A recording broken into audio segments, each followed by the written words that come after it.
दोस्तों आज national income के लेक्चर नंबर 11 शुरू कर रहे हैं। पिछले लेक्चर में मैंने इनकम मेथड से एनडीपी कैसे कैलकुलेट किया जाता है उसका इनकम मेथड में मैंने बता दिया था। प्रिकॉशंस क्या क्या लेना है वो मैंने समझा दिया था। और आज इस लेक्चर में हम इसके प्रैक्टिकल्स प्रॉब्लम को सॉल्व करेंगे। मेरे जो नोट्स यानी मेरे जो बुक्स है उसका पहला क्वेश्चन उसमें दे रखा है कैलकुलेट नेशनल इनकम। तो नेशनल इनकम कैलकुलेट करना है और नेशनल इनकम का मतलब आपको मालूम है। नेशनल इनकम जब भी क्वेश्चन में अगर बोले तो नेशनल इनकम का मतलब हमेशा होगा एनएनपी एट एफसी। ये आपको इस क्वेश्चन में कैलकुलेट करना है with the help of income method. तो इनकम मेथड में क्या फॉर्मूला होता है? Compensation of employ plus operating surplus plus mixed income. Compensation of employ में चार चीज होता है: wages and salary in cash, wages and salary in kind, employers contribution in social security, चौथा होता है पेंशन ऑन रिटायरमेंट। क्या ये चारों दे रखा है? जरा इस क्वेश्चन में क्वेश्चन नंबर 1 देखिए। Calculate national income, mixed income of self employed दे रखा है, ओल्ड एज पेंशन दे रखा है, डिविडेंड दे रखा है, ऑपरेटिंग सरप्लस दे रखा है, वेजेस एंड सैलरी है, प्रॉफिट्स है, employers contribution to social security है, स्कीम दे रखा है, net factor income from abroad दे रखा है, कंजम्पशन ऑफ फिक्स्ड कैपिटल दे रखा है, इनडायरेक्ट टैक्स दे रखा है। तो मतलब इस क्वेश्चन में वेजेस एंड सैलरी दे रखा है आपका 500 करोड़। ध्यान से देखिए, वेजेस एंड सैलरी 500 करोड़ है और एम्प्लॉयर्स कॉन्ट्रीब्यूशन जो है वो 50 है। यानी कि आपका ये 500 करोड़ वेजेस एंड सैलरी और एम्प्लॉयर्स कंट्रीब्यूशन जो आपको दे रखा है वो 50 दे रखा है। तो ये 50 और 500 दोनों का सम कर देंगे तो क्या आ गया? Compensation of employees. Operating surplus इस डायरेक्टली क्वेश्चन में दे रखा है 900 करोड़ ऑपरेटिंग सरप्लस। और ऑपरेटिंग सरप्लस का formula rent and royalty plus interest plus profit है। ये जब प्लस करते जब ये ना दे रखा हो। अगर क्वेश्चन में आपको डायरेक्टली ऑपरेटिंग सरप्लस दे रखा है और साथ में प्रॉफिट इंटरेस्ट ये भी दे रखा है तो इसको देख के स्माइल करना, क्योंकि इन सब चीज को सम करने पर ही तो ये आया है, तो यही लेंगे सीधा सीधा, हम क्यों पीछे जाए। और मिक्स्ड इनकम दे रखा है, mixed income of self employed 200 crore दे रखा है। तो आपका ये सम जो आ जाएगा उसका आंसर आ गया 1650 करोड़ रुपए आ गया। क्या आ गया आपका? एनडीपीएफसी। और आपको अब नेशनल इनकम पे जाना है तो इसी के हेल्प से एनडीपी एट एफसी। तो इसका मतलब ये देखिए कि ये वाला सेम है, अब ये भी सेम है क्योंकि ये एन है ये भी एन है। तो सिर्फ बीच वाला, यानी जो बीच वाला होता है, यानी कि यहाँ डोमेस्टिक है यहाँ नेशनल है, नेट नेशनल प्रोडक्ट, और यहाँ क्या है? Net domestic product. तो डोमेस्टिक से नेट यानी नेशनल पे जाने के लिए हमने सीखा था प्लस करते हैं net factor income from abroad. Net factor income from abroad question में दे रखा है, net factor income from abroad minus का 10 दे रखा है। तो यानी कि ये आपका आ गया है 1650 प्लस माइनस का ये 10 दे रखा है, तो मतलब आंसर आ गया आपका 1640 करोड़ रुपए। यानी कि ये है आपका नेशनल इनकम। तो कितना आसान है ना, जल्दी से आप इसको नोट कर लीजिए। दोस्तों क्वेश्चन नंबर 2 देखते हैं। Calculate national income, compensation of employ directly दे रखा है 13,300 करोड़। तो कॉम्पेंसेशन ऑफ एम्प्लॉय 13,300 करोड़ दे रखा। वेजेस इन काइंड, अब देखो कॉम्पेंसेशन ऑफ एम्प्लॉय का ही तो एक पार्ट है ना वेजेस इन काइंड। तो wages in kind, wages in salary, in cash दे रखा है, तो ये सबको देख के स्माइल करना है। क्यों? क्योंकि डायरेक्टली जब ये दे रखा है तो इसके पार्ट को देख के स्माइल करना है, याद रखना। तो डायरेक्टली ये दे रखा है। नेक्स्ट में आपका दे रखा है इनडायरेक्ट टैक्स है, gross domestic fixed capital formation, operating surplus. Operating surplus है आपका 5000 करोड़ रुपया। और अब देखना है कि क्या मिक्स्ड इनकम है। Mixed income of self employed भी दे रखा है, कितना? 16,100 करोड़। तो इनका सम कर देंगे तो हमारा एनडीपी एट एफसी आ जाएगा 34,400 करोड़ रुपए। आपका आंसर आ गया। ठीक है, क्या आ गया? ये एनडीपी एट एफसी आ गया। इस क्वेश्चन में हमें ये कैलकुलेट करना है, तो फिर वही से एनडीपीएफसी दे रखा है और इससे हमें नेशनल इनकम पे जाना है, तो क्या प्लस करना है? सिर्फ ये प्लस करना है। 300 करोड़ दे रखा है डायरेक्टली, तो आपका आ गया 34,700 करोड़ रुपये। नोट कर लीजिए। दोस्तों क्वेश्चन नंबर 3 देखते हैं, कैलकुलेट एनडीपी, यानी कि क्वेश्चन नंबर 3 में NDP at FC, NDP at FC calculate करना क्वेश्चन नंबर 3 में, यानी कि नेशनल इनकम से जो फॉर्मूला हमने सीखा है वो फॉर्मूला सिर्फ लगाना है। तो हमें पहले नंबर पे लगाना है कॉम्पेंसेशन ऑफ एम्प्लॉय।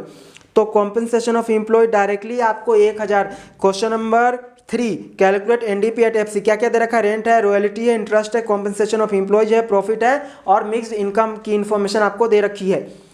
तो कॉम्पेंसेशन ऑफ एम्प्लॉय आपको 1000 करोड़ रुपए आपको दे दिया है। ऑपरेटिंग सरप्लस में क्या क्या आता है, ऑपरेटिंग सरप्लस इस क्वेश्चन में नहीं दे रखा है डायरेक्टली, तो ऑपरेटिंग सरप्लस आपको कैलकुलेट करना होगा। कैसे, rent plus royalty plus interest plus profit, 4 ही चीज होती है इनमें।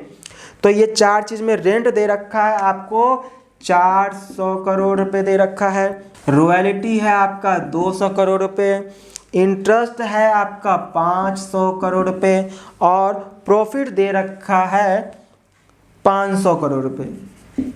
तो ये सारा का सम करने पे जो आ गया तो 1600 करोड़ रुपए आपका आ गया ऑपरेटिंग सरप्लस। और मिक्स्ड इनकम क्वेश्चन में ऑलरेडी दे रखा है 1000 करोड़, तो इसका सम कर देंगे तो आ गया आपका 3600 करोड़। ये क्या आ गया आपका एनडीपी एट एफसी, यही कैलकुलेट करना था। अगर क्वेश्चन में ये प्रॉफिट डायरेक्टली ना दे रखा होता, प्रॉफिट के भी 3 पार्ट होते हैं ना, इसमें क्या होता है, कॉर्पोरेट टैक्स होता है, डिविडेंड होता है और रिटेन अर्निंग होता है। अगर ये प्रॉफिट ना दे के अगर ये 3 अलग अलग दिया होता तो इन तीनों का सम करने पे जो प्रॉफिट आता उस प्रॉफिट को हम यहाँ पे लेते। डायरेक्टली प्रॉफिट दे रखा है तो देख के स्माइल करें, सीधा सीधा लिख दो यहाँ पे, ठीक है। तो क्वेश्चन नंबर 3 भी कंप्लीट हो गया है। एक क्वेश्चन और करा देता हूँ, उसके बाद आप बाकी क्वेश्चन कर सकते हैं, इसको नोट कर लीजिए। क्वेश्चन नंबर 5 शुरू कर रहे हैं। क्वेश्चन नंबर 5 आप जरा देखिए, net current transfer from rest of the world दे रखा है, वेजेस एंड सैलरीज दे रखा है, नेट इनडायरेक्ट टैक्स दे रखा है, net factor income from abroad दे रखा है, रेंट एंड इंटरेस्ट दे रखा है, कॉर्पोरेट टैक्स दे रखा है, mixed income of the self employed दे रखा है, अनडिस्ट्रीब्यूटेड प्रॉफिट दे रखा है, डिविडेंड दे रखा है and consumption of fixed capital दे रखा है। और कैलकुलेट क्या करना है, एनएनपी एट एफसी यानी कि national income, NNP at FC calculate करना है। किसके हेल्प से, एनडीपी एट एफसी के हेल्प से। तो पहले हमें ये कैलकुलेट करना होगा, तो इसके लिए सबसे पहले चाहिए कॉम्पेंसेशन ऑफ एम्प्लॉय। क्या इस क्वेश्चन में कॉम्पेंसेशन ऑफ एम्प्लॉय डायरेक्टली देखा है, नहीं है। तो कॉम्पेंसेशन ऑफ एम्प्लॉय में इसमें सिर्फ वेजेस एंड सैलरी है। तो वेजेस एंड सैलरी आपका कितना दे रखा है, 600 करोड़। अब हमें दूसरे नंबर पे देखना है ऑपरेटिंग सरप्लस, क्योंकि कॉम्पेंसेशन ऑफ एम्प्लॉय में 4 चीज आता है, wages in salary in cash, wages in salary in kind, तीसरा आता है आपका employers contribution in social security और चौथा आता है रिटायरमेंट पेंशन। तो इसमें सिर्फ और सिर्फ आपका वेजेस एंड सैलरी दे रखा है, तो इसी को हम कॉम्पेंसेशन ऑफ एम्प्लॉय मान लेंगे। नेक्स्ट आता है ऑपरेटिंग सरप्लस। ऑपरेटिंग सरप्लस इसमें डायरेक्टली आपको नहीं दे रखा है, तो ऑपरेटिंग सरप्लस के लिए सबसे पहले क्या चाहिए आपको, रेंट एंड रॉयल्टी। तो आप क्वेश्चन में देखिए कि रेंट कितना है, क्वेश्चन में रेंट एंड इंटरेस्ट दे रखा है 160, यानी कि इन तीनों का सम करके दे रखा है 160 करोड़। अब रह गया प्रॉफिट।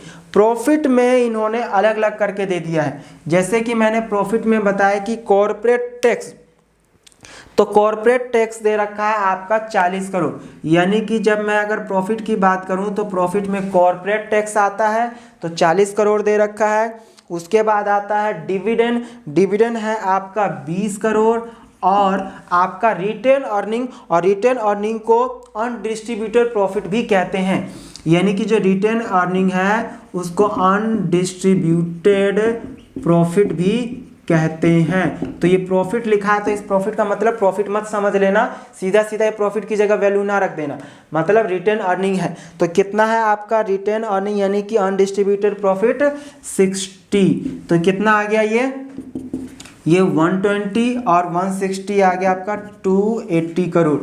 तो आपका ऑपरेटिंग सरप्लस 280 करोड़ आ गया। मिक्स्ड इनकम देख लेते हैं। हाँ जी, मिक्स्ड इनकम आपका दे रखा है, mixed income of the self employed 280 crore दे रखा है, यानी ये वाला आपका दे रखा है 280 करोड़। इनका सम करेंगे तो 1160 करोड़ रुपए आ गया। तो 1160 करोड़ रुपए आ गया, यानी कि 1160। और net factor income from abroad के लिए क्या करना है कि क्वेश्चन में डायरेक्टली दे रखा है net factor income from abroad minus का 20 दे रखा है, क्योंकि फॉर्मूला में प्लस है, ये माइनस का 20 है, तो आपका आंसर आ जाएगा 1140 करोड़ रुपए। हाँ, ये आपका final answer national income NNP at FC आ गया। एक चीज रहता है, ऊपर रह गया net current transfer from rest of the world. ये जो ट्रांसफर इनकम है इसका कुछ नहीं करना होता। मैंने बताया था कि यहाँ पे सिर्फ और सिर्फ फैक्टर इनकम को कंसीडर किया जाता है जिससे इनकम जनरेट हुआ है। ट्रांसफर यानी कमाए हुए पैसे को एक जगह से दूसरी जगह भेजना, इंडिया से बाहर भेजो, बाहर से इंडिया में आ जाए, तो इस तरह के इनकम को, ट्रांसफर इनकम को हमें कंसीडर नहीं करना है, देख के स्माइल करना है। तो ये जो net current transfer from rest of the world है, इसका कुछ नहीं करना है। कंजम्पशन ऑफ फिक्स कैपिटल रहता है। कंजम्पशन ऑफ फिक्स कैपिटल जो होता है वो आपका ये नेट जो होता है ग्रोस से नेट पे जाने के लिए, यानी कि ग्रोस से नेट। तो ये इस क्वेश्चन में डायरेक्टली नेट दे रखा है, तो कुछ नहीं करना है, ठीक है ना। तो इसको भी देख के स्माइल करना है। नेट इनडायरेक्ट टैक्स का भी कुछ नहीं करना है, क्योंकि यहाँ भी देखिए एफसी है और ये भी आपका एफसी है, तो जब दोनों ही एफसी है तो कुछ नहीं करना है। ये एफसी से एमपी, एमपी से एफसी पे जाने के लिए ग्रोस से नेट, नेट से ग्रोस, ये पहले के लेक्चर में मैं ऑलरेडी बता चुका हूँ। तो आप पिछले वाले लेक्चर को आप फॉलो करिए पहले, और उसके बाद ये लेक्चर को आप देखिए, आपको 100% समझ में आ जाएगा। तो इसके अलावा मुझे नहीं लगता है कि कोई क्वेश्चन में आपको कोई डाउट होगा। तो मैंने कुछ क्वेश्चंस कराए हैं, 4-5 क्वेश्चंस। इसके बाकी जो प्रैक्टिकल्स प्रॉब्लम है वो सॉल्व कर लेना है आप लोगों को। और अगर किसी क्वेश्चन में कोई प्रॉब्लम आता है तो मैं डिस्क्रिप्शन में इन सारे क्वेश्चंस के आंसर के पीडीएफ का लिंक मैं दे दूंगा, आप वहां से आंसर चेक कर सकते हैं। और फिर भी अगर किसी चीज़ को समझने में कोई वर्ड का मतलब नहीं समझ में आता है तो आप कमेंट करके पूछ सकते हैं, मेरी पूरी कोशिश होगी उसका रिप्लाई करने का, ठीक है दोस्तों। तो आज की मुलाकात हम यहीं समाप्त करते हैं। अगले लेक्चर में हम सिर्फ और सिर्फ ऑपरेटिंग सरप्लस की बात करेंगे कि ऑपरेटिंग सरप्लस अगर सिर्फ कैलकुलेट करना हो, इस तरह के क्वेश्चन भी 2-3 नंबर का आ जाता है एग्जाम में, तो नेक्स्ट लेक्चर जो होगी आपकी ऑपरेटिंग सरप्लस कैसे कैलकुलेट किया जाता है इन सब के हेल्प से, तो हम वो करेंगे। तो थैंक यू सो मच।